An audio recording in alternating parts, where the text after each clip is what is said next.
ditinggalkan kurang sesuai jeung aturan guru. Ulah datangkan teu boga aturan guru. Dipanggil ku guru naik kuari ijid kana dunia, hirup di dunia tersep kana dunia, hirup babarengan jeung manusia tapi geus misah jeung manusia.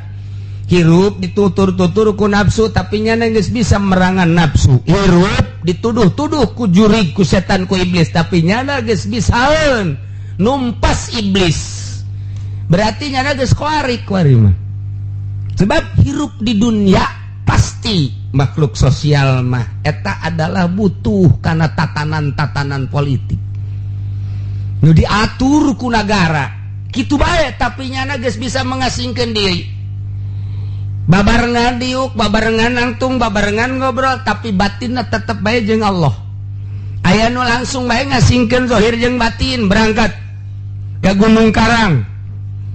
atau kaleureung ka ditu sorangan embung aing mah daripada babarengan jeung batur besingan nyerikeun batur ku tingkah ku ucap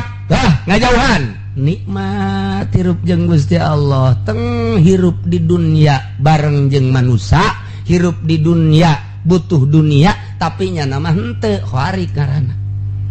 saat batur keur sare ti peuting nya nama molor kacapean batur mah karereknya nama nasbeh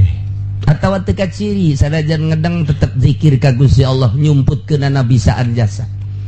siga ngedeng bae siga bareng bae tapi horenganan batin mah zikir peureum teh katingali ku urangna bae horenganan bener peureum beneran